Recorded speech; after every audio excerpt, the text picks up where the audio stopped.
85% das famílias que aplicam uma educação mais respeitosa tendem a reduzir as birras. Ai, meu Deus, esse nome birra. Ele veio aqui para minha headline, não sei porquê, então vou falar birra. 70% dos pais que entendem sobre neurociência conseguem ter uma conexão respeitosa com seus filhos e ter laços muito mais profundos. E a parceria entre escola e família ajuda mais de 60% as famílias a terem um ambiente muito mais conectado. Estou aqui com elas, mestre em educação, especialista na formação de formadores. Que chique isso. Não é? Educadora parental, Cibele Roncato. Pela segunda vez, hein, Ci? Nossa, que delícia, Sucesso, né? né? Eu adoro vir, né? Você adora, né? Eu adoro. Tudo bem que eu atravesso a cidade, mas você sabe que é sempre com um grande prazer. Você vem sorrindo, né? Até nos momentos mais difíceis, né? Muito obrigada mais uma vez pelo convite. É sempre uma alegria, né, bater esse papo com você. Eu que agradeço. Estamos aqui também com a especialista em neurociências, educadora parental, Carol Correia. E juntas são... Como não vacilar? Nossa, vocês combinaram isso? Você sabe que a gente, Rô, eu e a Carol, a gente tem uma sintonia. Depois a gente pode até contar de onde surgiu Como Não Vacilar. Mas uma fala pra outra, sabe assim, né, Carol? E ela já dá link, né? Já. Vai falando pela outra. Ah, é? Se a gente combinou, a gente não Vocês não combinaram? Sintonia. Você achou que a gente tinha combinado? Eu achei que vocês tinham combinado. Ele perguntou. Não, e eu fiquei super feliz. Falei, nossa, elas vieram combinando pro podcast, que coisa chique. Não é? Mas não é sintonia mesmo, é sintonia. E como surgiu Como Não Vacilar? Já que vocês já começaram já falando da sintonia, dessa energia de vocês, que eu senti daqui, inclusive. Eu gosto muito de estudar, trabalho em uma escola privada na Zona Norte de São Paulo. E a Carol também trabalha na mesma escola, junto comigo. Um belo dia eu estava passando pelo corredor, ela virou para mim e falou assim, o que você está estudando? Aí eu falei, agora eu estou estudando comunicação não violenta. Ela falou assim, nossa, eu gosto desse tema, vamos estudar juntas? E aí começou. Escolhemos um livro, fazíamos ali um...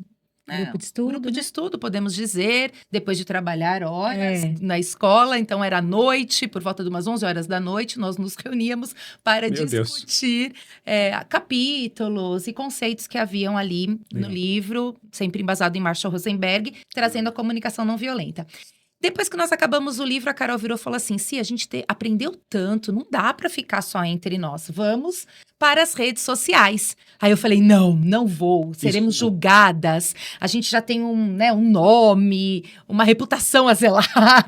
Aí eu falei, não vamos. Ela, não, vamos. E a Carol sempre impulsiona, que impulsiona a dupla. E aí ela falou assim, vamos começar nas redes sociais. Eu falei assim, mas como que vai chamar?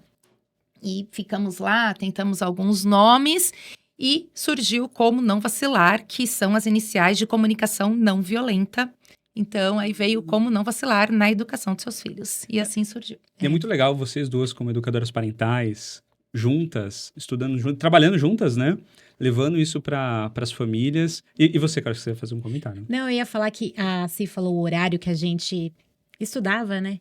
Eu tinha acabado de me tornar mãe, assim, já era mãe, então eu acho que foi um presente, assim mesmo, ter essa parceria durante todo esse começo, né? Uhum. Porque eu vim de um puerpério difícil e foi logo depois da pandemia que eu tive o Joaquim, então a gente fica meio abalado psicologicamente. Uhum. E aí veio uma mudança interna mesmo, que aí passando para os meus atos, para as minhas ações e modificou toda a minha família, assim, né? E vocês, como educadoras parentais, que vocês são formadas, inclusive, é uma formação internacional, minha colega de dupla aqui, né, de sala, a Cibele Roncata, que foi minha dupla, minha amigona lá de sala, e no momento que nós nos conhecemos, eu falei, Cibele, a gente vai fazer um monte de coisa junto, eu tenho certeza que a gente vai fazer alguma coisa junto. Eu sempre falo sobre isso, né? Porque a gente já fez tanta coisa já, né? Isso, aí faremos muitas outras ainda, né? Assim seja. Agora junto com a Carol, essa loucura. É muito legal ver esse trabalho de vocês, esse trabalho sendo levado para casa de vocês, que é sempre assim, né? A gente vai buscar por uma causa própria e, de repente, a gente se vê ali envolto de algo que está aprendendo e, poxa, isso aqui não pode ficar só comigo. Eu tenho que transbordar de alguma forma. Como que vocês hoje têm visto os desafios que os pais têm lidado e têm trazido para vocês, tanto no canal de vocês ou também no bate-papo com relação à educação parental? O que vocês têm ouvido? A gente tem algumas realidades na educação parental. Então, a gente tem as crianças que são muito pequenas, que têm toda uma preocupação e uma falta de entendimento em relação às birras. Uhum. Então, a gente vem ali estudando paralelamente, a Carol fala muito disso, em relação aos pequenos, muito desse tema, e eu estou falando mais para os adolescentes, que é a minha realidade atual. E então são 2 momentos bem delicados, que a criança está ali em 2 anos e depois quando entra na pré-adolescência, adolescência como um todo. E acho que de um modo geral a gente vê os pais sem rumo. E hoje em dia, eu falo que tudo tem um lado bom e um lado ruim. As redes sociais, elas trazem muitas informações, mas ainda falei ontem isso, é uma terra de ninguém, né, Rô? Cada um vem e fala o que quer, e pais que estão em busca de conhecimentos para serem pais melhores, se deparam com informações que muitas vezes não são assertivas e começam a tratar os filhos como cobaias. E aí a gente escuta, a nossa base é a disciplina positiva, e a gente escuta muitos pais falando, então é isso ou é aquilo? Você quer aquilo ou quer aquilo outro? E não é isso, a disciplina positiva e uma educação respeitosa é muito mais do que ter só 2 escolhas. É muito mais do que isso, é uma mudança de concepção de família, de pessoa. E eu tenho que querer. Então, quando você fala assim, qual a dificuldade dos pais? Eu acho que a primeira é querer fazer diferente, querer fazer melhor. A partir do momento que o pai tem essa consciência que ele quer fazer diferente e que ele pode fazer melhor, aí depois só flui. Então, primeiro é ter consciência das famílias de querer fazer melhor. Eu acredito que desde que a gente começou na internet, também para agregar o que a Cí falou, a gente vê pais que querem resultados muito rápidos. Então, quer fazer aquela estratégia em particular e que funcione em um dia e no outro dia a criança... Mas calma aí, por quê? Disciplina positiva, né? Não é na hora? Mágica. Achei que era na hora. E aí as pessoas acabam desistindo disso, sendo desmotivadas. E assim, até hoje, as pessoas acham que a gente não tem problemas também familiares com as crianças. A gente tem. Eu contei pra Si um caso das férias no aquário, que assim, o Joaquim começou a se jogar no chão, e eu afastei ele com a minha mãe para que ele tivesse o tempo dele, depois a gente conversasse, porque eu precisava fazer uma outra coisa antes. Então, assim, se você tem esse conhecimento, você consegue ir pelo caminho certo e ser mais assertivo possível, né? Nessa educação, sem estresse para você, para as crianças, enfim, para a família toda, né? Nossa, gente, mas é muito difícil. Até nós que estudamos, Sim. eu tenho 2 pequenas lá em casa, né? A Ana de 4 e meio, e a Clarinha que vai fazer, daqui 2 dias, vai fazer 2. Então, assim, é um grande desafio. E eu fico pensando, uau, eu estudo tanto, participo de tantos eventos, estou com pessoas brilhantes aqui na minha frente no podcast, ouço tanto, aprendo tanto, eu tenho tanto desafio. Imagina quem não consegue, quem não, né? E eu fico pensando muito nisso, e eu penso muito nisso na polarização, né? Então, eu tenho que seguir essa filosofia aqui porque é a certa, eu tenho que seguir aquela porque aquela é a certa, isso em todos os temas, né? Não vou nem falar aqui de política ou esporte, futebol, coisa, né, religião, coisas assim, mas eu percebo que nós estamos vivenciando um momento muito de polarização. Sim. Onde eu tenho que ser isso, eu tenho que ser aquilo, tenho que levantar uma bandeira. E, gente, a gente está falando muito sobre autoconhecimento. E eu descobri que, para mim, o autoconhecimento, ele era a chave. Então, eu já sei, na hora que as meninas vêm ali naquele jeito, né, com um comportamento desafiador, que, na verdade, ela está querendo me dizer alguma coisa que eu não estou conseguindo interpretar, eu falo, meu Deus, tá me atingindo aqui, tá me cutucando, tá me ferindo. Aí eu saio. Mas eu sei que eu tenho que sair, mas às vezes não dá tempo. Às vezes sem querer escapa, eu falo de uma forma mais brusca, Exatamente. sento com elas, tento me conectar de novo, entender por que eu tive aquele comportamento, tento me conectar comigo mesmo, porque às vezes a gente não tem esse tempo, a gente se julga. Nossa, eu fui um pai péssimo, fui uma mãe péssima, porque eu não peguei meu filho na hora que ele estava chorando.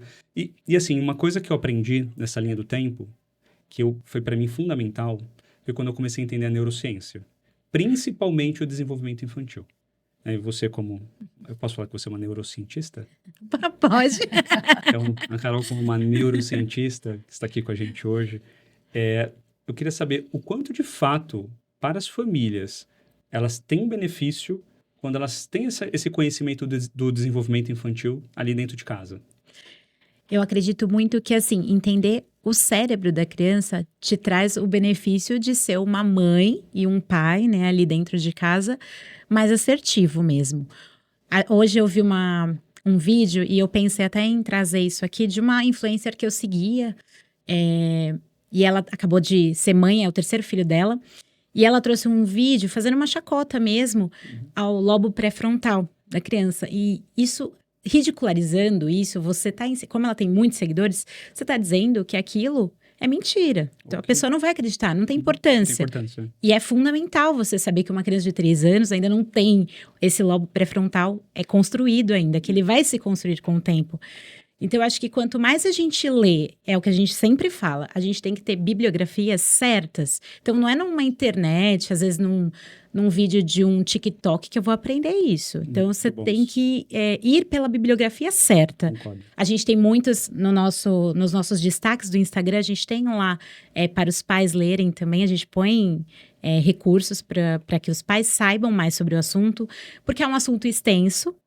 Não é de um dia para o outro que você vai entender.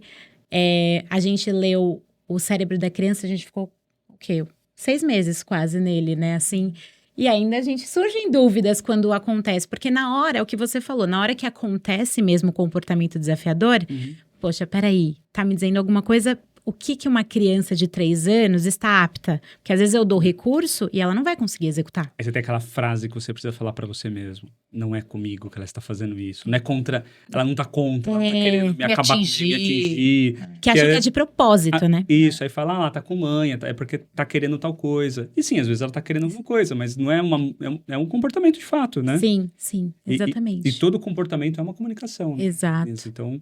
E também, eu fui percebendo... que quanto mais eu prestava atenção, mais eu conseguia ser assertivo. Então, por exemplo, a Clara, que está chegando nos seus 2 anos, vai chegar na sua primeira poda neural, que talvez já esteja, tá nela, já passando por esse processo de metamorfose aí, a primeira, né? Nas primeiras grandes mudanças, eu fico percebendo, ela tem um jeito muito explosivo, que a Ana não tinha. E aí, no começo, a gente tentava ficar fazendo ela parar de chorar. E aí, você vai aprendendo e fala, calma aí, por que ela tem que parar de chorar? Deixa eu entender por que ela tá chorando. Acho que é o melhor caminho, ao invés de tentar fazer... nossa, olha esse bichinho aqui, não sei o quê. Não, agora a gente faz o seguinte, a gente fala, Clarinha, você tá precisando de alguma coisa? Tem alguma coisa que tá te incomodando? Tá doendo alguma coisa? Aí, e é muito engraçado, gente, ela tá gritando. Aí eu falo a palavra, ela para na hora. Aí ela olha pra mim e fala, é isso mesmo. Aí eu falo, é isso que tá te incomodando? Às vezes a gente sente, né, Você não tem ainda, né? Você não tem um segundo. Assim tem um segundo. Com o irmão, é uma complexidade adicional ainda, né? Porque tem a relação entre eles também. Então, às vezes, ela tem um brinquedo ali jogado. O brinquedo da Peplinha aqui, né? O Tangram. Tá ali jogado, ninguém tá olhando. A Ana pega o brinquedo, claro que pega naquele instante. Eu falo, meu Deus, aí ela grita, eu falo, você tá chorando assim porque você quer brincar com um brinquedo? Aí ela, sim. Aí eu falo, tudo bem, a Ana tá brincando agora. Vamos fazer o seguinte, vamos esperar ela terminar de brincar e depois você brinca. Você quer brincar de outra coisa? Sim. Olha, é só isso. Mas sempre assim?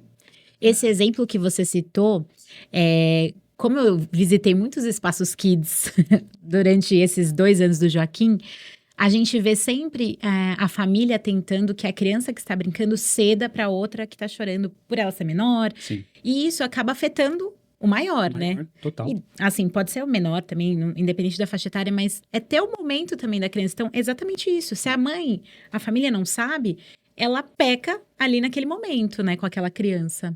Eu acho que tem 2 palavras que eu gosto muito, que é um olhar atento e uma escuta ativa. Quando você realmente vê o seu filho e quando você realmente está disposto a ouvi-lo, você começa a escutar realmente o que ele está querendo te dizer. E não é aquela escuta assim, tá bom, eu aprendi lá no podcast do Rodrigo que eu tenho que ouvir meu filho. Ou que eu tenho que atender às necessidades dele, que é o que a gente escuta muito fragmentado na internet. Uhum. Então eu tenho que escutar meu filho, tá bom. Filha, você quer brincar com o brinquedo? Mas olha, deixa eu falar uma coisa pra você. Então você já responde, você já pergunta, você já dá tudo. E não é isso. E hoje a gente precisa ter essa pausa, porque a nossa rotina é louca.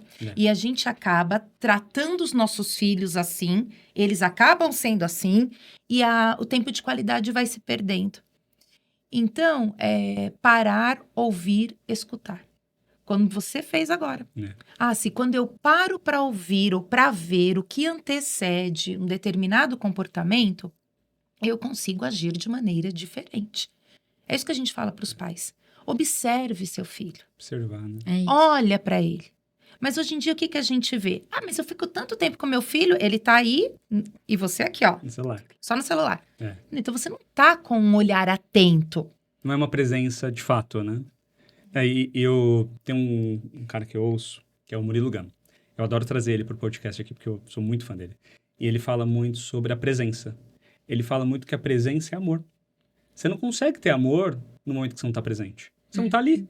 Como que você vai conseguir mostrar para o seu filho que realmente ele é amado e se você não está ali presente? Inclusive, eu estou fazendo aqui, gente, um movimento. Venha Murilo Gun, conversa de pai. Vou deixar aqui, inclusive, para ele. Murilo Gun, venha no podcast.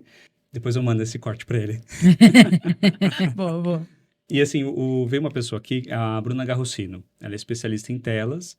E ela falou para mim que teve uma pesquisa, eu esqueci agora qual é um órgão muito famoso de questões de comunicação e telas e tudo mais, que eles fizeram uma lista para as crianças de 5 a 10 anos, o que eles gostariam de ser como objeto. E entre eles era o celular. O celular foi disparado. Nossa. Aí depois veio uma outra pesquisa, por que eles escolheram aquele? Porque eles queriam ser amados e vistos, e percebidos. Eles só queriam ser vistos. É isso. E porque às vezes parece que a gente está apaixonado pelo celular. A gente está vidrado, nosso olho brilha, pupila, dopamina.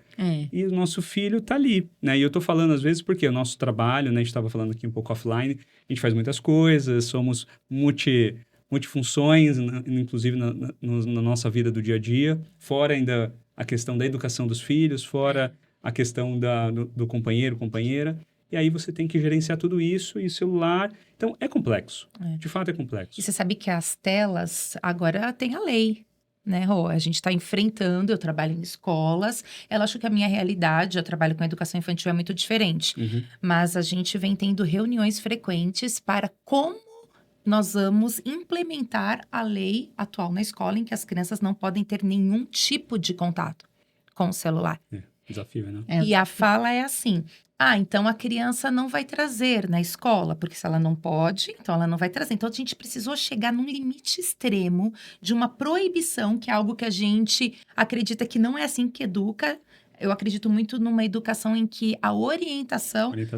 Né, é o melhor caminho, mas a gente precisou chegar num extremo de proibir que a criança não pode ficar com ele na mão, mesmo que ela não olhe, ela não pode ter ele na mão.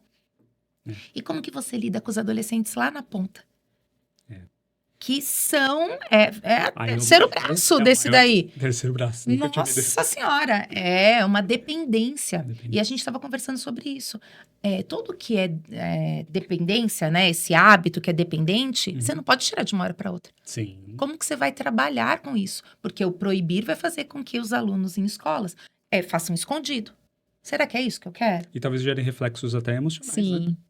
Não, uma abstinência, né? Abstinência. Eu estava lendo também que por que dessa lei, né? Quando você vem ver por que dessa lei, para as crianças voltarem a brincar, se relacionar. E por isso que é da importância da família nesse momento, né? A família tem que também estar presente ali para orientar, para divulgar também o que é necessário, né, nesse momento. Uma coisa que eu comecei a postar muito em casa foi jogo assim, de que a gente pode brincar junto. Sim. Isso é bem bacana. Nossa, aí é óbvio que tem o meu, né, preferido, que é Lego. Mas eu descobri que tem vários outros brinquedos, como Lego, de construção, que elas adoram também. Então tem não sei se vocês já viram, que é uma bolinha toda perfurada, que você conecta umas varetas. Eu fiz um castelo esses dias, fiz uma barraca pra vi, né? Um magnético assim? Não é magnético, é só Não. de encaixar. Inclusive, a Clara, ela adora, porque ela sai montando o que ela quiser. São varetas mais ou menos desse tamanho, com bolinhas desse tamanho, você vai conectando. Eu montei barraca, numa altura assim, que eu consegui entrar. Não é tão grande assim, mas... Mas eram barracas, assim, eu consegui colocar um lençol. Mas é uma mentalidade muito antiga nossa, de achar que a criança precisa de brinquedos muito diferentes, muito tecnológicos. Qual é o brinquedo preferido das crianças pequenas? Sabe qual é? Papel. Bacia de encaixar, ia falar massinha. Bacia de empilhar. Também, né? É que esse as meninas né? nunca foram em cozinha, abrir a porta e sim. ficava brincando lá em panelas. Nossa, super. Entendeu? E a gente preocupada, querendo dar brinquedos de milhões que a criança... E aí agora, né, eu já gastei muito dinheiro com brinquedos caros. E agora eu falo assim, gente, brinquedos que ensinavam o quê? Uma repetição. Enfia a bolinha cai. Enfia a bolinha cai. É verdade. O que a criança criava em cima daquilo? Nada. Eu ensinava um mecanismo só. E ele ficava lá, ó, viciado naquilo. Nossa. Isso há 17 anos atrás. Eu até vou aproveitar, deixa aqui para fazer um merchan do Peplin. O Danilo, abre aqui para nós todos. Vou fazer um merchan aqui da Peplin, aproveitando a deixa. Porque assim, a Peplin, por exemplo, né, que inclusive nos apoia aqui, eles trabalham com brinquedos que vão despertar o desenvolvimento da criança por idade. Eles começaram até a história deles é muito, muito bonita. Eles começaram porque o filho, neurodivergente, precisava brincar em casa, precisava aprender. E o pai dele falou, poxa, eu consigo fazer, eu tenho a habilidade de marcenaria, né? E ele começou a criar o brinquedo pro filho dele. E aí ele falou, aí os amigos começaram a ir na casa dele e falou, cara, esse brinquedo, de onde veio? Ah, eu que fiz. Ah, faz pra mim. E hoje virou a Peplin, que é conhecido, tem vários brinquedos. Eu adoro brinquedos que eu consigo brincar junto. Esse é o meu foco. E o que você falou sobre a gente pegar coisas simples, né? Então, a gente falei da massinha, né? Porque a massinha tem que comprar, concordo. Mas, por exemplo, a Mayara começou a pegar uma outra mãe agora. Ela leva as meninas pra cozinha. Então, e aí Joaquim ama também. Nossa, como elas gostam. Meu Deus, assim, gente. Ficam 3 horas lá, cozinhando, fazendo pão, amassando pão. É o meu pãozinho. Elas colocam o pão delas. Por exemplo, na Colegari, nós temos lá uma cozinha das crianças. Inclusive, é comandada pela Mayara, essa cozinha. E as crianças vão lá e cozinham. Preparam suas coisas, né? Suas receitas junto com ela. Porque a gente entende que essa conexão com o alimento também ela é importante. E qual é o custo? 0, porque você já está com a comida lá em casa. Na verdade, é o tempo, é a paciência, é saber que a criança não vai ser perfeita. A criança vai derrubar a farinha no chão, vai sujar, vai querer pegar a massa crua e colocar na boca, colocar a cara no meio da forma de bolo, cru, né? Coisas que, né? A gente teve um distanciamento disso muito, né, Rô? Antigamente, as crianças ajudavam em casa. Sim. Aí a gente passou por uma geração que, a criança, ela tem que só brincar, ela não precisa, ela não pode ajudar. Aí a gente foi pro oposto. Então, a criança não ajuda em nada em casa. E não é assim. A criança, uma das maneiras da criança se sentir pertencente à família é estando conectada em todos os momentos. Então, fazer parte de uma cozinha, de colocar a mesa, colocar o lixo, poxa, são habilidades de vida que a gente vai começar ali em pequenas ações do dia a dia que vão seguir pro resto da vida. E para eles é uma brincadeira. Sim. Uma brincadeira. Tudo vira brincadeira, né? Porque até uma outra pessoa que veio aqui, a Melina, ela falou sobre o brincar, né? Ela é super especializada em brincar. E ela fala muito de envolver a criança. Porque quando você envolve a criança, ela tá participando. E quando ela participa, ela fica engajada, para ela é legal. Às vezes a Ana fala assim, gente, já aconteceu. Ela tem 4 anos. Pai, eu vou lá lavar a louça. Aí como assim, Ana? Eu vou lá. Aí eu podia falar assim, não, vamos lá, você tá lavando errado, não. Aí a Mayara olha assim, nem que a gente lave de novo depois, ela vai dormir. É isso aí. A gente deixa ela lavar lá, do jeitinho dela, e ela fica super feliz. Porque ela fez algo diferente, ela usou habilidades de coordenação motora, aí ela vem toda feliz. Ah lá, pai, olha lá, eu lavei toda a louça e eu até limpei a pia.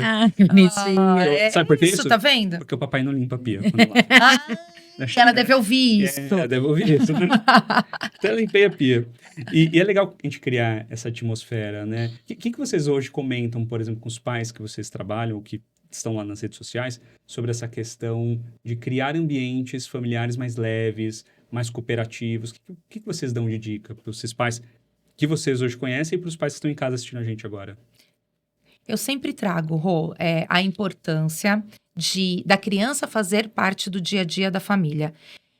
É isso que eu disse, né? Por muitos anos a gente deixou a criança de lado. E sabe o que acontece? Quando ele tá lá na frente, aí você fala assim, nossa, ele não quer sair de casa. Hoje em dia a gente tem uma geração de adultos com 30, 40 anos que querem ficar em casa. É verdade. Porque eles não querem sair. Até porque como será que eles sobrevivem fora da casa? Como que foi a infância, né? Desses adultos? O Rodrigo fala, o meu Rodrigo. A gente não tem um Rodrigo também. Então tem um Rodrigo que merece. Tadinha da Mayara. Ele fala que nas entrevistas, essa geração que a Cê tá falando, leva a mãe junto para fazer entrevista. Então, assim, a que ponto a gente tá chegando do emocional dessas pessoas, né? Uhum. Então, acho que essas habilidades de vida que a gente fala que são simples agora para criança, se a gente blinda isso e barra, a criança não consegue desenvolver. Quando adulto, rapidamente, vai demorar muito. E os pais hoje, muitos pais, a gente não pode generalizar, mas muitos pais estão impacientes. E educar não é fácil. Não é curto prazo, né? Não é. É uma maratona, né? É um processo. Então, você vai começar a colocar a plantinha lá, depois você vai regar, você vai colher lá na frente. Entendeu? Demora para colher.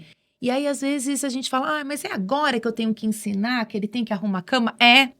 E tudo na idade certa. Você não vai pedir para a sua de 2 anos ou ofertar para ela lavar o copo de vidro.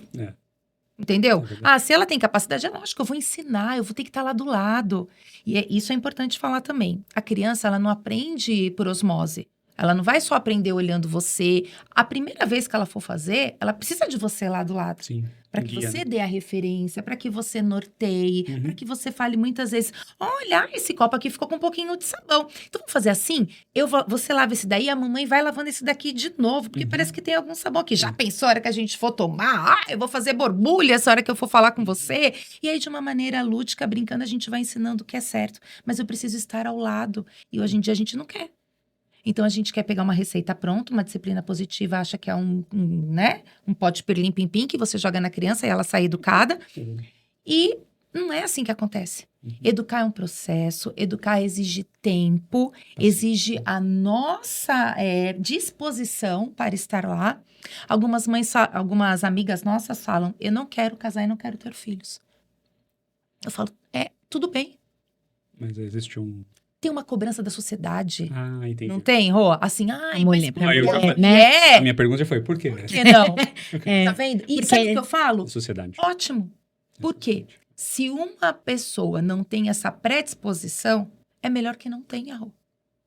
Hoje a gente vê efeitos de famílias e às vezes você tá lá, você tá tudo bom do melhor, mas ela é aquela família totalmente ausente só pra falar que tem filho. É verdade.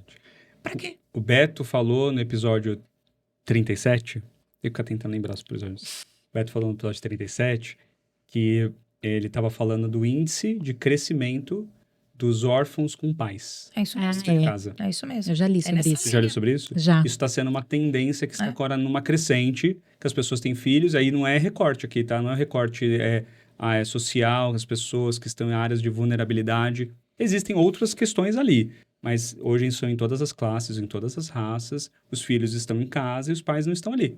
E aí, talvez conectado com aquilo que nós falamos lá atrás, né? Estão ou no celular, ou não estão ali fisicamente, né? Não estão ali de forma presente, estão ali fisicamente apenas e não pensando, brincando, agindo, conversando, educando, ou terceirizando. Terceirizam para os avós, para babá. Não que seja errado ter. Para a escola em período integral, muitas vezes. Para a escola em período integral. Você está há quanto tempo em escola já, Cia? 25 anos. Você 12. 12 anos. E o que vocês veem? Como que vocês veem essas práticas sendo trazidas para a escola?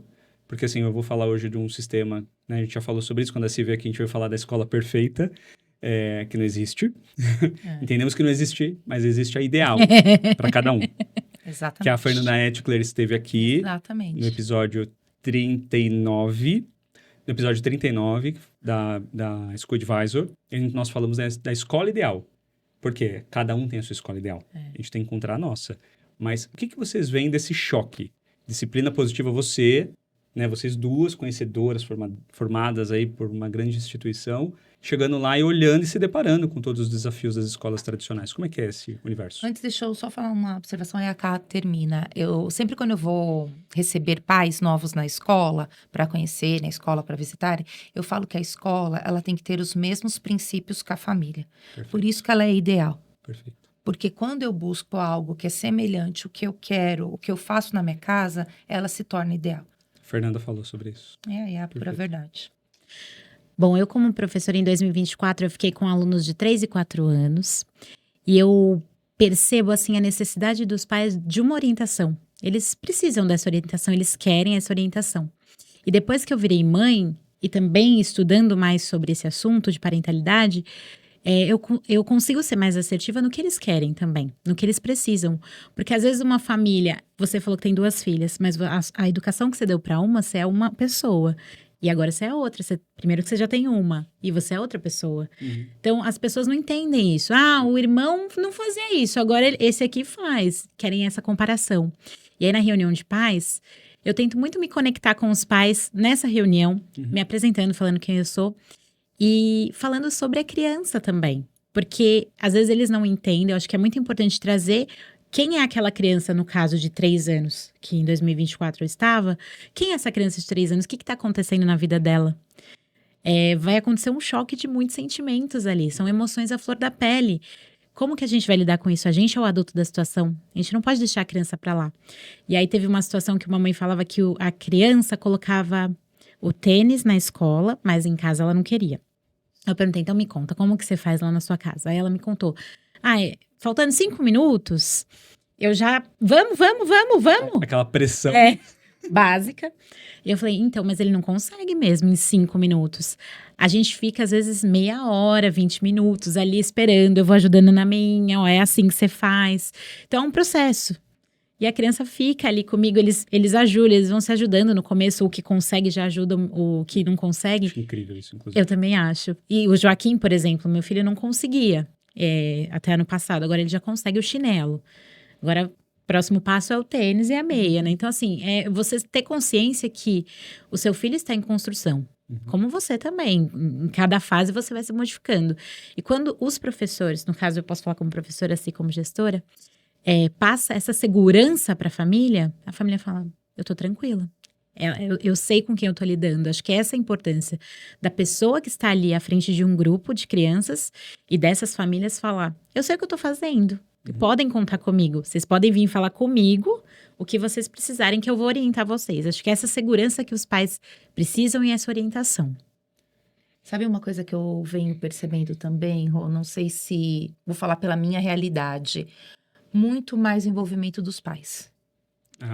Dos homens. Homens, pais, homens. Percebidos também. Eu percebo desde os pequenos, reuniões de pais. Isso é Vindo muito legal. pai, mãe. E eu sempre valorizo muito isso.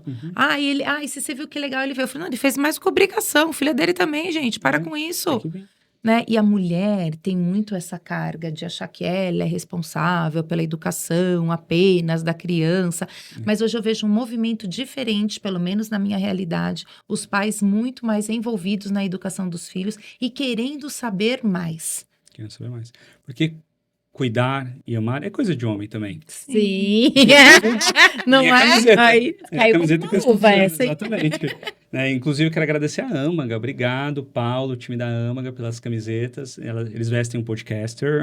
Muito Obrigado por isso, porque eu acredito muito que o homem, sim, ele está começando. Ainda a gente percebe um pouco tímido, mas, por exemplo, já eram outras pessoas aqui com vivências de escola e falaram, poxa, eu entro agora em salas de reunião, eu vejo a família. Eu vejo o pai, a mãe, às vezes vejo o irmão, né? Tudo bem, às vezes não tinha rede de apoio, não conseguia...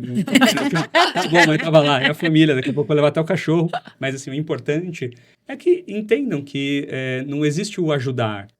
É responsabilidade de ambos. E a gente tem que estar lá, entendendo, falando com a professora, sabendo quem é a professora. Eu fui num podcast da Natália Sanches, que ela me convidou, e foi muito engraçado, que ela não me mandou a pauta, ela chegou e falou assim, vou fazer 5 perguntas para você, eu queria que você me respondesse assim, mas é papo 1. Eu falei, beleza. Aí ela começou, qual o nome da sua professora? Qual o nome do melhor amiguinho? Quando ela foi a última vez no pediatra? Qual o nome da pediatra? Ela teve que tomar remédio a semana passada? Algumas perguntas assim. Aí eu respondi todas, ela falou, nossa, que legal, você respondeu todas. E aí ela falou, né, da não participação dos homens nesse processo, que não sabem nem o nome da professora, que não sabem quem é o nome dos amiguinhos, mas eu sou muito interessado, né? Eu sou o cara que eu quero saber, eu quero entender. Né? A gente entende que existe uma questão, talvez, minha pessoal, porque eu sempre tive o sonho de ser pai, eu sempre tive o sonho de ter uma família, então eu quero vivenciar cada segundo de tudo isso. E mesmo assim, o celular às vezes me atrapalha, e outras coisas acontecem. O que eu acho incrível também de vocês serem educadoras parentais, de vocês estarem na escola, que a educação parental está começando a entrar no ambiente escolar.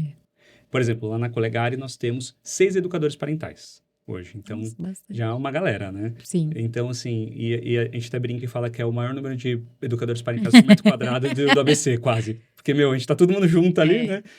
O quanto vocês acham importante que tenham educadores parentais nesse ambiente escolar? Vocês que viveram essa vida aí... Até respirei fundo, você viu? Senti uma tensão na resposta. Não, é no sentido que delícias, né?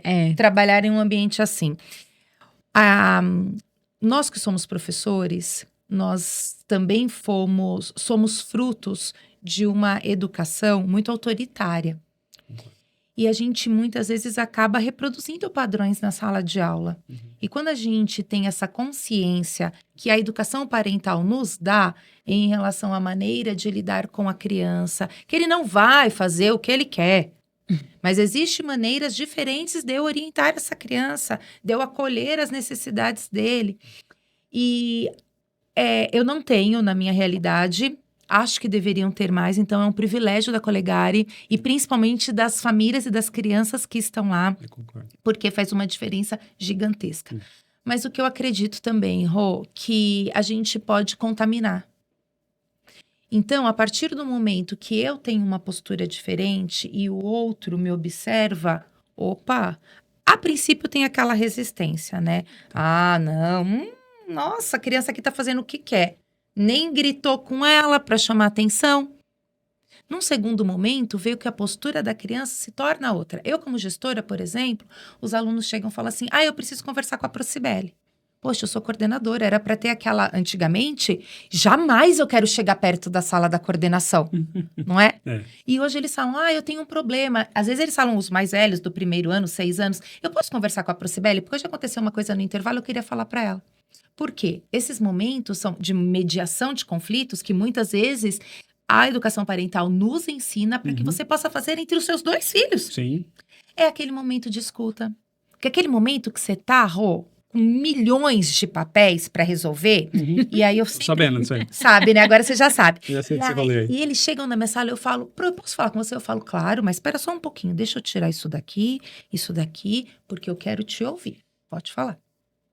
E aí, Rô, às vezes eu fico 1 hora para resolver um problema. Que era só falar assim, tá bom, então. Então dá um abraço no coleguinha, vamos dar um beijinho e vamos pra sala? Porque antigamente a gente fazia isso. Assim. Vai lá pedir desculpa. Dá um abraço e tá tudo bem. Só que hoje, as crianças, elas são diferentes. Não adianta falar assim, o mundo é outro. Então não dá para eu ter a educação que eu tinha lá atrás.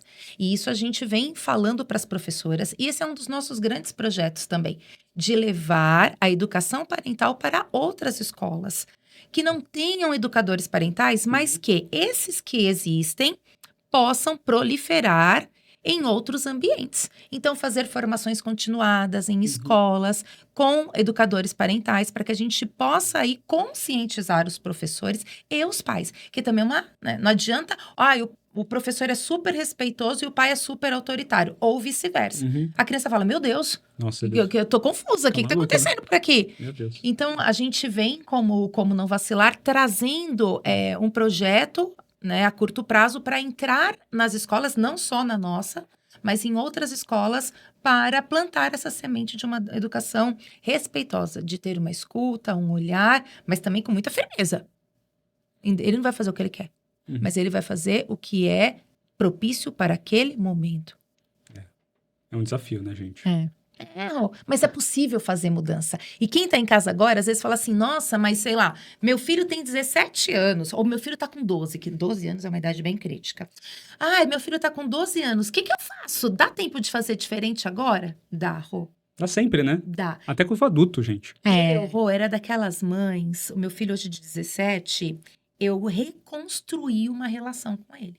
Porque eu era daquela que batia na mesa, batia na parede para não bater nele. Sim. Sabe assim, aquela coisa de trabalhar o dia inteiro, com criança, eu sempre trabalhei com criança, quando eu chegava em casa, aquilo, eu era a primeira a gritar, porque na escola eu não podia gritar, mas com meu filho eu gritava. E hoje, e foi um dos motivos de eu procurar a comunicação não violenta, que foi que eu estava falando para a Carol, que eu estava estudando, e hoje eu tenho com ele, com 17 anos, uma relação completamente diferente. Dele chegar e me contar coisas que eu nunca na minha vida contaria para minha mãe. Confiança, né? Confiança. Ele se sente seguro também, né? Quando está com você. Então é possível fazer diferente. É por isso que eu trabalho hoje, gente, assim, na educação das minhas filhas, porque eu sei que vai ser um longo prazo, eu percebo que existem reflexos de coisas que nós já fazemos há um bom tempo, mas eu não fico preocupado com agora. Por mais que doa, às vezes, né? Porque quando a Clara grita, se joga, eu falo, meu Deus do céu. Eu fico só pensando nas professoras, né? De educação parental que eu tive nessa minha vida. Eu falo, isso aqui não funciona, meu Deus do céu. Aí eu respiro e falo, não, longo prazo, a maratona, isso aqui vai ser, né? Porque eu sempre falo, eu falei em vários podcasts, vou falar aqui com vocês, o meu grande sonho é que as minhas filhas queiram estar comigo quando eu for adulto.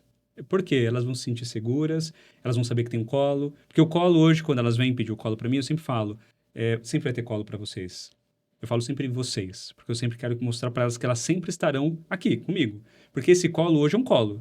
Amanhã vai ser falar comigo, amanhã vai ser, talvez, deitar aqui no meu colo, no meu ombro, ou um abraço. Te contar de um namorado. Te contar de um namorado. Mas, assim, são coisas que eu não quero falar sobre esse tema, porque eu entendo que é longo prazo. Falamos de longo prazo. Que contem, né? Que contem pra você, Rô. Olha que delícia. Uma delícia. Virem te poder falar. participar disso, né? E não falar, nossa, meu Deus do céu, se eu falar pro meu pai, ele vai olhar pra cima, vai se esconder. Então, é um processo. E você não precisa se preocupar, porque o que você faz hoje, você vai colher amanhã. Isso é verdade. Entendeu? Então, não se preocupar. Quando ela estiver lá na frente, eu quero que ela cuide de mim. Não, hoje eu vou fazer isso. E o que vier na frente vai ser só uma consequência. Né? E eles são muito reflexos, né? Meu mais velho namora. E você precisa ver a maneira com que ele trata a namorada. Nossa, isso também. É a mesma maneira com que o meu marido me trata. Nossa, isso... Sabe assim, com respeito, com carinho, de querer agradá-la. É isso. Então, olha como, né, o exemplo arrasta. E estando dentro de casa, ele é só um reflexo. Então, seca a pia. Seca a pia. Porque ela não lavou e deixou a pia suja. Boa. Reflexo, seja reflexo. Tá vendo? Nossa, até perdi aqui. Gente, não usamos realmente, ó. Não usamos nada. E eu tenho que tomar um cuidado, Rô, porque eu amo falar, você sabe, né? Eu sei. E eu falo pra Carol, a Carol é tão respeitosa que se eu deixar... Só você vai falar. Eu falo.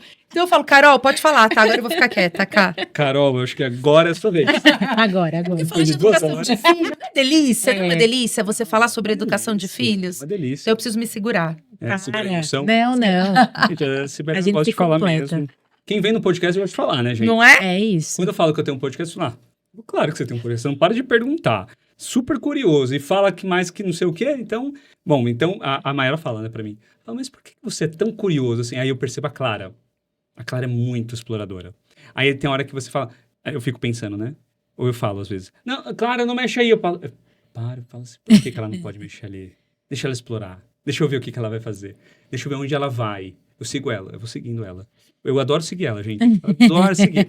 A Aninha, ela é mais contida, ela pega um brinquedo, fica mais ali no brinquedo. Agora a Clarinha não. A Clarinha sai pegando e faz, aperta, puxa. Né? E é uma beleza. É uma coisa muito linda, né? A gente poder vivenciar tudo isso. Isso eu acho que é o mais rico. É um privilégio mesmo. É um privilégio poder vivenciar. Acho que essa é a palavra. Privilégio, Carol. Boa. Tá vendo? Falou. Não, fala, ela é muito sabida. Ela é sabida. Pro Carol. Bom, gente, então, assim, estamos chegando ao final do podcast. Eu sempre tenho 2 perguntinhas que eu faço para todos. E essa pergunta, eu gosto de fazer... Eu mudei essa pergunta. Vi uma pessoa que eu perguntava, como é que você muda o mundo? Como que você pode mudar o mundo? Aí a pessoa falou, como assim, como eu posso mudar? Eu mudo o mundo. Aí eu falei, desculpa. Então, vou mudar a pergunta agora, porque eu gostei desse jeito que você falou. Então, eu pergunto, como vocês, juntas, como não vacilar, muda o mundo hoje? Nossa, complexo, né? Mas eu acredito que conscientizando as famílias que a gente pode fazer uma educação melhor do que a gente já teve. Nossa. Do que nós vivemos. Ó, me arrepiei. E eu acredito que esse exemplo que a gente citou agora, a gente tenta sempre ser o exemplo dentro da nossa casa para externalizar isso, né, para as pessoas. Porque a gente não é de uma hora para outra, a gente às vezes erra também, mas a gente persiste porque a gente acredita. E acho que é um propósito nosso. Então acho que é através disso. É um propósito. Quando é propósito, gente, e quando ele vem, ele simplesmente vem. E você falou uma coisa muito legal agora sobre a nossa casa. E as pessoas falam, acho que a Carol falou no começo, né? As pessoas acham que a nossa casa não tem choro, não tem as coisas. Gente, lógico que acontece. Acontece, até brinco com alguns amigos que me ligam, ou até algumas famílias que eu atendo, como educador parental.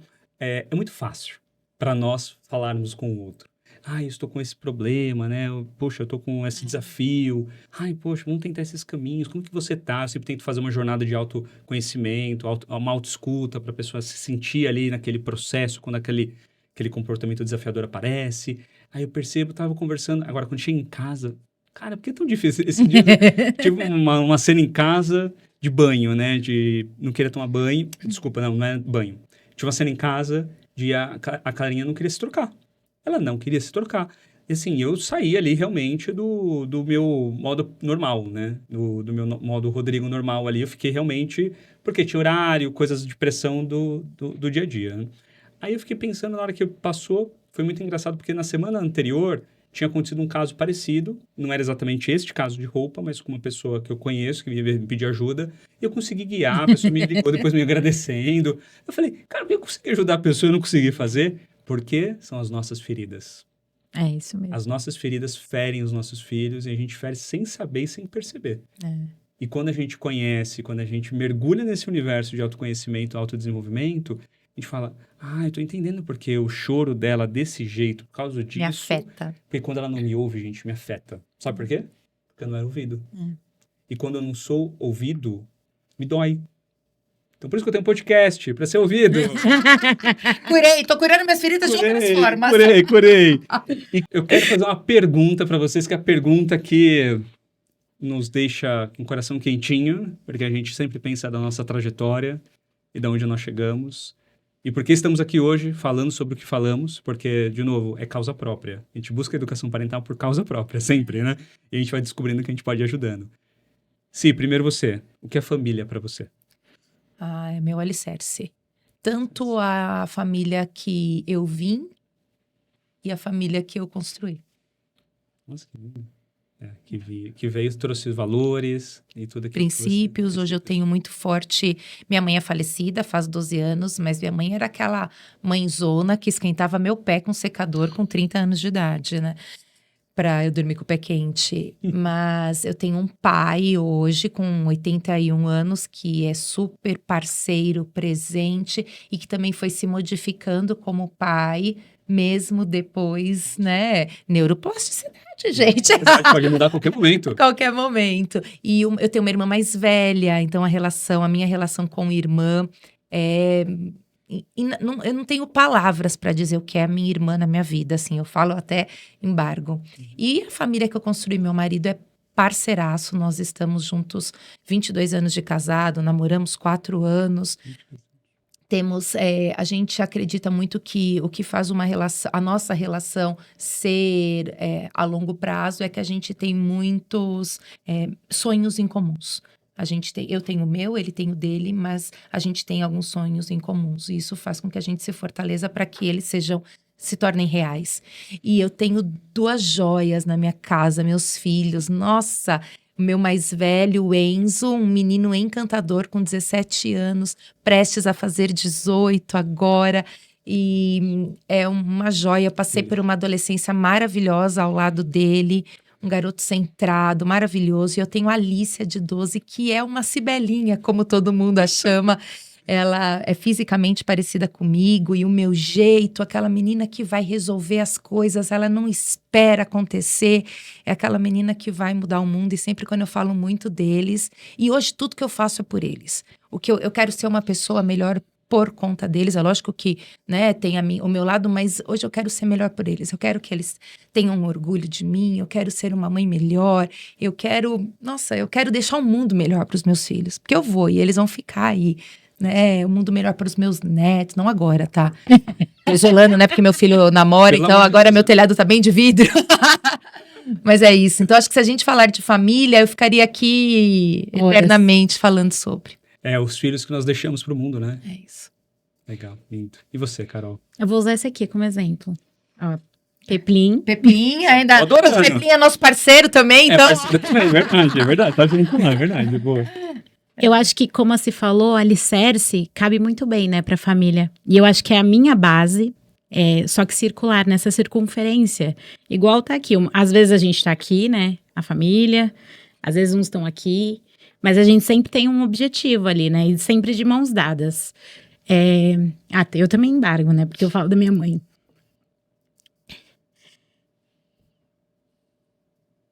Dona Fátima é o Dona nome Fátima. dela. A Dona Fátima é a nossa produtora de rosquinhas. Você precisa comer a rosquinha de pinga da Dona... Eu comi. Você comeu? Eu vi, inclusive. Rosquinha de Eu achei pinga até que da vocês iam Dona trazer. Fátima. Não trouxeram. Mas Ai, ai. acho que é a primeira vez esses tempos que eu conversei com ela como foi a infância dela. E não foi fácil. E eu entendo muitas coisas agora. Então, acho que quando eu como filha, também tô disposta a entender tudo que ela passou, né? E tudo que ela fez pela gente. E teve uma situação, acho que Falar de mãe é difícil, né? É. na última viagem que a gente fez, teve uma situação, acho que por isso que eu fui conversar com ela sobre infância, que ela usou uma frase, falou com o Joaquim assim, eu nunca mais vou sair com vocês. E aí aquilo me remeteu a uma ferida mesmo. Que é difícil falar. Sentir mesmo. Mas eu percebo. Aí eu falei pra ela na hora, eu falei, mãe, não fala isso, porque você vai sair com a gente. Isso me fez mal quando eu era criança. Eu não gostaria que fizesse mal pra ele também. Ela chorou. Eu entendi. E aí depois a gente foi conversar sobre a infância dela, né? Que ela não teve. Ela trabalhou muito cedo. Se você quiser cortar essa parte. Não tem como cortar.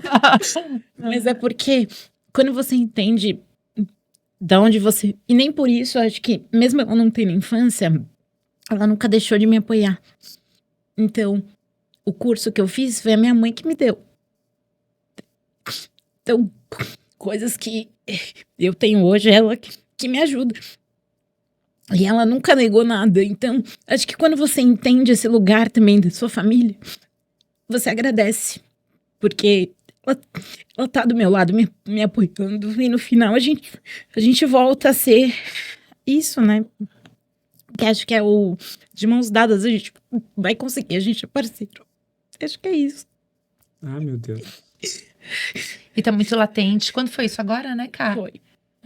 E olha a importância, né, Rô, quando a gente quando a Carol, né, mostra também toda a sua vulnerabilidade, falar sobre os sentimentos. A gente não falou aqui, mas provavelmente você já falou muito sobre a importância de respeitar os nossos sentimentos e de verbalizar. Verbalizar. Porque a Carol poderia ter engolido isso e não ter verbalizado. E o quanto isso faria mal, quanto isso ia reproduzindo por gerações. Sim.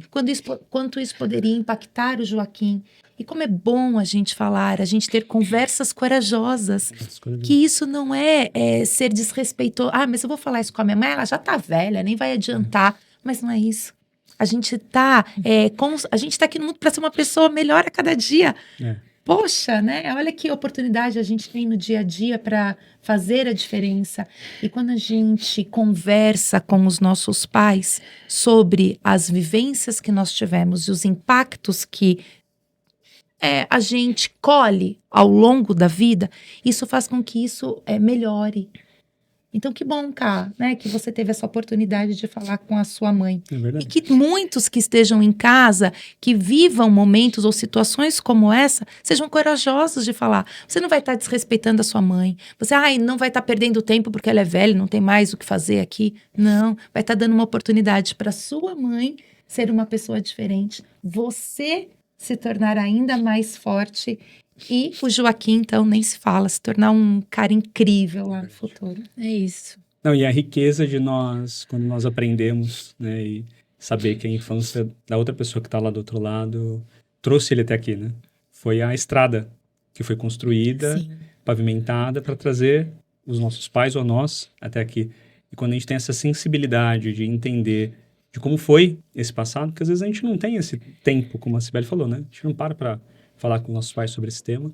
Falar, nossa, agora eu entendo. Esses dias a Mayara até falou para mim sobre uma pessoa e ela falou sobre um comportamento específico dessa pessoa E na hora que ela falou, na hora de ver pra mim no ouvido, eu falei, imagina que essa pessoa deve ter sofrido na infância, porque isso é um sentimento muito latente, muito diferente.